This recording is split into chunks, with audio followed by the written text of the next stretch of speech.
A kí wa káàbọ̀ sí ẹ̀kọ́ Bíbélì ti ọ̀sẹ̀ yìí láti dáọ́sìsì wa Yewa Anglican Communion lábẹ́ ìdarí bàbá wa Right Reverend Dr. Michael Adébáyọ̀ Olúwaróńbí. Ẹ jẹ́ ká gbàdúrà. Ọlọ́run a gbé yín ga fún ọ̀rọ̀ yìí rẹ. Jọ̀wọ́ nínú àánú rẹ kọ́ wa kó sì fún wa níyè tí ọmọ rẹ Jésù Kristi Olúwa wa. Àmín. Lẹ́ẹ̀kan sí a kí ẹ̀yin ará ilé káàbọ̀. Bàbá wa bá wa ṣe àfihàn ara yín fún àwọn ará ilé.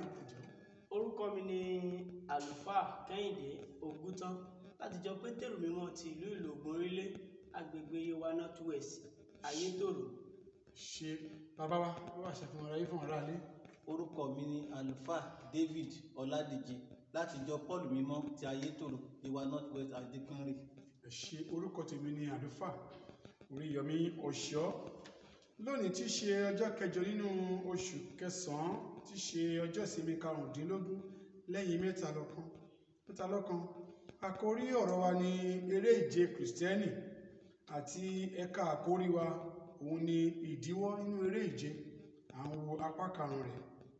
Orí ọ̀rọ̀ wa ni ìpòrúurú ọkàn tàbí ìrẹ̀wẹ̀sì. Ìpòrúurú ọkàn tàbí ìrẹ̀wẹ̀sì. Ibi kíkà wa ni ìwé àwọn ọba kìíní orí kọkàndínlógún ẹsẹ̀ ìkíní sí ẹsẹ̀ ìkejìdínlógún.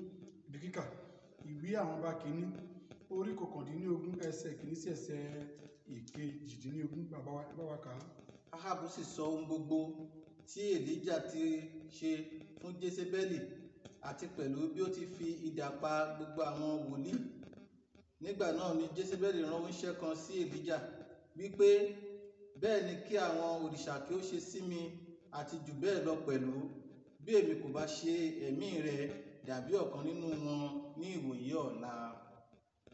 Ó sì bẹ̀rù, ó sì dìde, ó sì lọ fún ẹ̀mí rẹ̀, ó sì dé Báṣébà ti Júdà, ó sì fi ọmọ ọ̀dọ̀ rẹ̀ sílẹ̀ níbẹ̀. Ṣùgbọ́n òun tìkára rẹ̀ lọ ní ìrìn ọjọ́ kan sí aginjù. Ó sì wá, ó sì jókòó lábẹ́ igi júnípérì kan, ó sì tọrọ fún ẹ̀mí ara rẹ̀ kí òun bá lè kú. Ó sì wí pé, ó tó nísinsìnyí, Olúwa, gba ẹ̀mí mi kúrò, nítorí èmi kò sàn ju àwọn bàbá mi lọ. Bí ó sì ti dùbúlẹ̀ tí ó sì sùn lábẹ́ igi júnípérì kan, sì wò ó, áńgẹ́lì Olúwa fi ọwọ́ tọ́, ó sì wí fún un pé, dìde, jẹun.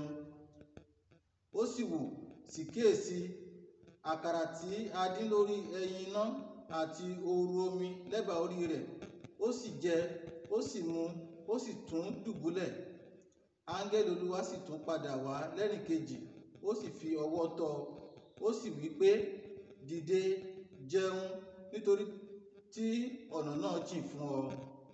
Ó sì dìde, ó sì jẹ, ó mu, ó sì lọ ní agbára oúnjẹ yìí ní 40 ọ̀sán àti 40 òru sí Hórébù òkè Ọlọ́run.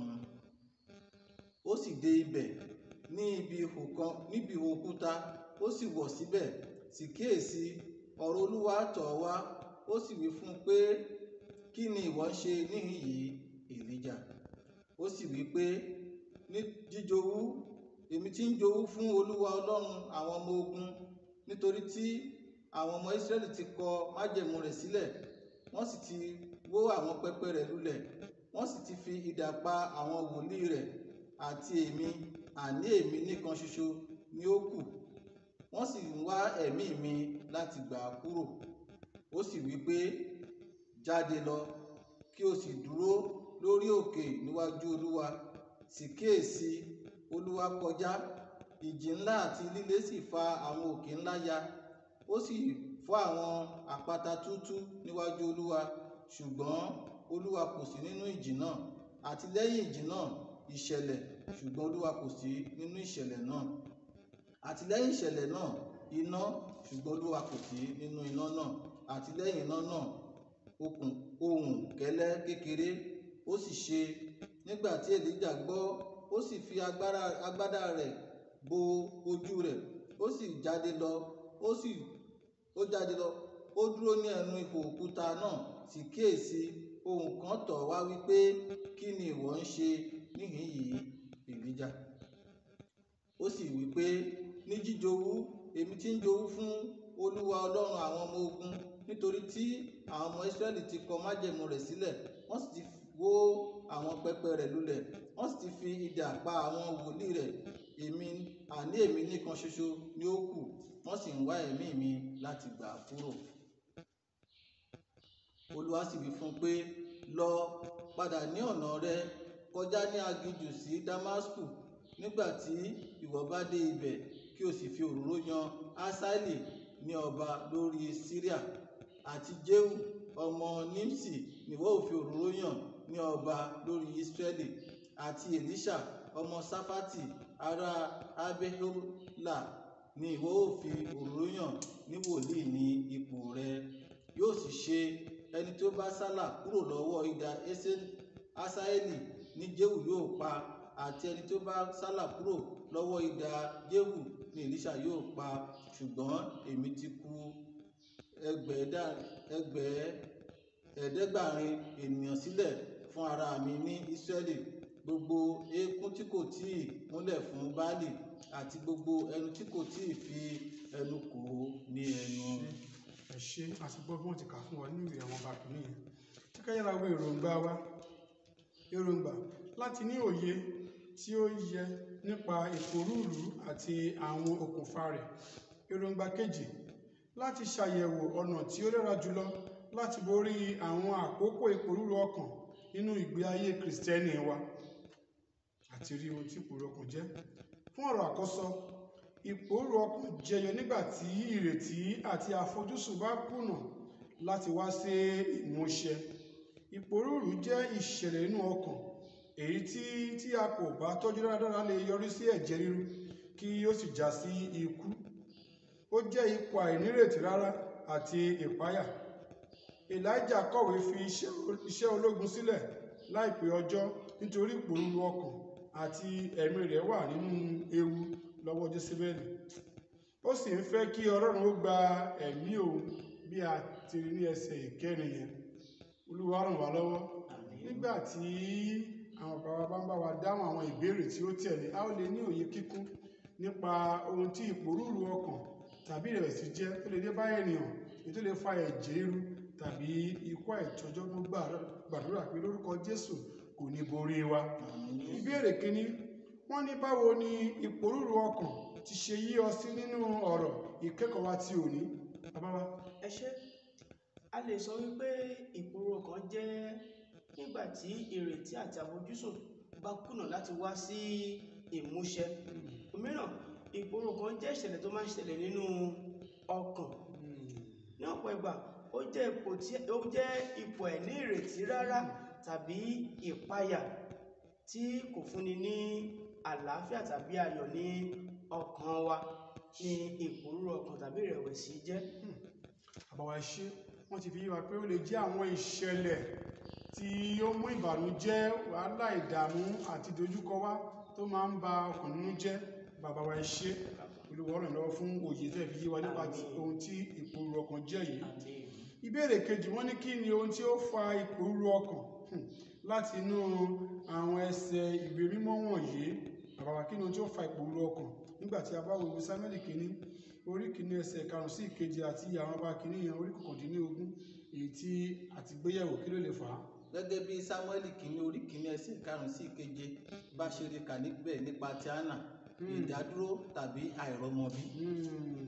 Gẹ́gẹ́ bí ìwé ọba kìíní orí 19 ẹsẹ̀ 4, 9 àti 10, ohun tí ó lè fa ìpòrúurú ọkàn ní ìdúkokò mọ́ láti ọ̀dọ̀ àwọn alágbára nígbà tí ẹ̀mí èèyàn bá wà nínú ewu.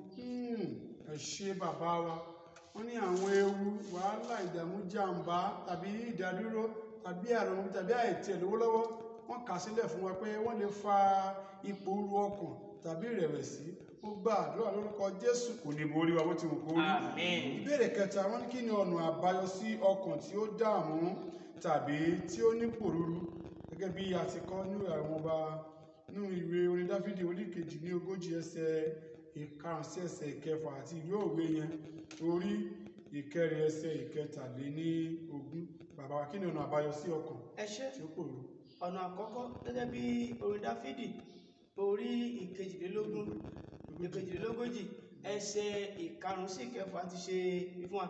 Ọ̀nà àbáyọ àkọ́kọ́ ni pé wíwo ojú Olúwa fún ìrànlọ́wọ́, wíwo ojú Olúwa fún ìrànlọ́wọ́ nípa àdúrà, nípa ọ̀rọ̀ Ọlọ́run, àmọ̀ràn láti ẹnu àwọn tí nǹkan ìṣẹ̀lẹ̀ tí wọ́n sì borí rẹ̀. Nínú ìwé òwe orí 4 ẹsẹ̀ 13 nípa pípọ̀ ọkàn wa pọ̀ sí ọ̀nà kan. Bẹ́ẹ̀ ni sà. So Iṣẹ́ àwọn Àpọ́stélì orí 16 ẹsẹ̀ 14 sí 16 ó ti jẹ́ pé ó ṣàlàyé nípa Paul òun Sílà nígbà tí wọ́n ní ìpòrúru ọkàn wọ́n yin Ọlọ́run wọn ò jẹ́ kó borí ìbànújẹ́ wọn. Ìpòrúru ọkàn ò borí ọkàn wọn nípa ìyìn wa sí Ọlọ́run nínú orin ìyìn. A lè borí ìpòrúru ọkàn tàbí ìrẹ̀wẹ̀sì yìí. Ẹ ṣé bàbá wa. Ó jẹ́ kó yé wa pé ṣe ní ká súnmọ́ Ọlọ́run nínú àdúrà, nínú ọ̀rọ̀ Ọlọ́run, pàápàá nígbà ìmọ̀ lọ́wọ́ àwọn tó ti larú ẹ̀ kọjá tí wọ́n ti borí. Ẹ ṣé, nítorí pé ogun àdájà máa ń borí ènìyàn. Ká fọ̀rọ̀ wa lọ àwọn tó lè tọ́ wa sọ́nà, àwọn ọmọ Ọlọ́run, káà lọ́sọ̀ máa kú fún ìyìn bí ti àwọn Paul àti Síríà. Ẹ ṣé Paul àti Sílà. Ẹ ṣé bàbá wa. Ìbéèrè kẹta bàbá wa, wọ́n ní ìbéèrè kẹrìndínláàrí, wọ́n ní báwo ni a ṣe lè ṣe ìrànwọ́ fún àwọn Kìrìsìtẹ́nì tó wà nínú ipò tó le koko tó lè yọrí sí ìpòrúru ọkàn, pé báwo ni a ṣe lè ṣe ìrànwọ́ fún àwọn Kìrìsìtẹ́nì tó wà nínú àwọn ipò tó le koko tó lè yọrí sí ìpòrúru ọkàn? Bá a ṣe lè ṣe ìrànlọ́wọ́ fún wọn, ìkíní nípa gbígbàdúrà fún wọn. Ká gbàdúrà fún wọn. Ràn wọ́n lọ́wọ́. Ìkejì, ká dúró tì wọ́n, ká dẹ̀ ṣe àtìlẹ́yìn fún wọn nípa bíbẹ̀ wọ́n wò. Ìkẹta, nípa pípèsè fún àìní wọn. Káà náà máa fi kọ́ ràn wọ́n lọ́wọ́, ká má jẹ́ kí bámúbámú la yó, ká máa ro ti àwọn ará wa mọ́ ti wá, ká máa ṣe ìbẹ̀wò, ìpínfúnni, ìrànlọ́wọ́ nínú àdúrà. Ẹ ṣé bàbá wa. Mo mọ̀ pé àwọn ẹ̀kọ́ tí wọ́n kọ́ wa yìí, èmi àti ẹ̀yin yóò lè fi sójú ìṣe láti ṣe àtìlẹ́yìn fún ara wa, pàápàá bóyá à ń la ipò orúkọ kọjá tàbí èkejì. Wọ́n ti kọ́ wa pé ká dúró ti Olúwa nínú àdúrà, ká gba ìmọ̀ràn, ká sì máa yin Olúwa. Olúwa ràn wá lọ́wọ́. Fún ìparí, òtítọ́ ibẹ̀ ni pé gbígba ẹ̀mí ara ẹni kì í ṣe ọ̀nà àbáyọ sí ìpòrúru ọkàn o. Wọ́n ní ká má gbẹ̀mí ara wa o. Ọ̀nà àbáyọ ni láti tú ọkàn wa jáde fún Ọlọ́run, kí a sì wá ìmọ̀ràn kí ó tó di pé Sátánì yóò yí ipò náà po sí ìpalára wa. Ìpòrúru ọkàn gbọ́dọ̀ mú kí a súnmọ́ Ọlọ́run, kì í ṣe ìdàkejì. Ẹ ṣé fún ìrònú. Ìdààmú jẹ́ ohun tí a kò lè sá fún, ṣùgbọ́n oore ọ̀fẹ́ Ọlọ́run fún ìwúrí wà fún wa nígbà gbogbo. Wọ́n ní bó tiẹ̀ jẹ́ pé a ò lè sá fún, ìpèníjà lè wá, ìbànújẹ́ lè dé, ṣùgbọ́n oore ọ̀fẹ́ Ọlọ́run wà fún wa láti mú wa borí. Ohun tí lèyí kọ́ wa ni pé gẹ́gẹ́ bí àwọn bàbá ti kọ́ wa lẹ́ẹ̀kan pé nígbà tí a bá wà ní ìpòrúru ọkàn, ìdojúkọ, ìbànújẹ́ kan tàbí èkejì, ìṣe ni ká wá ọ̀nà àbáyọ nínú àdúrà, nínú ọ̀rọ̀ Ọlọ́run, nínú ìyìn, nínú ìtọ́ni, ká súnmọ́ àwọn tó lè tọ́ wa sọ́nà, ká má dá nìkan wà. Olúwa ràn wá lọ́wọ́, kó má jẹ́ ogun àdájà tó máa ń borí ọkàn wa. Olúwa ràn wá lọ́wọ́. Ẹ jẹ́ kí a jọ wo àkọ́sórí wa nínú ìwé orin Dáfídì orí 42 ẹsẹ̀ 5. Kí ló wí o? Èyí ṣe tí orí rẹ fi tẹ̀ba, ìwọ ọkàn mi. Èyí ṣe tí ara rẹ kò fi lélẹ̀ nínú mi. Ìwọ ṣe ìrètí ní Ọlọ́run, nítorí èyí ó sá máa yìn síbẹ̀ fún ìrànlọ́wọ́ ojú rẹ̀. Olúwa ràn wá lọ́wọ́. Mo gbàdúrà pé bó ti wù kó rí, èmi àti yín á borí, a ó sì di aṣẹ́gun. Ẹ jẹ́ ká gbàdúrà. Ọlọ́run á gbé yín ga o fún ọ̀rọ̀ yìí tẹ́ ẹ kọ́ wa, pàápàá láti ní ìṣẹ́gun lórí ìpòrúru ọkàn tàbí ìrẹ̀wẹ̀sì. A gbàdúrà fún oore ọ̀fẹ́ tí a lè fi mú ọ̀rọ̀ rẹ sí ojúṣe, tá fi di aṣẹ́gun yọ̀ǹda fún wa Olúwa. Tó bẹ́ẹ̀ lẹ́yìn ayé ìkálẹ̀ bá ọjọba, ògo ni fún orúkọ yín, orúkọ Jésù Kristi Olúwa wa.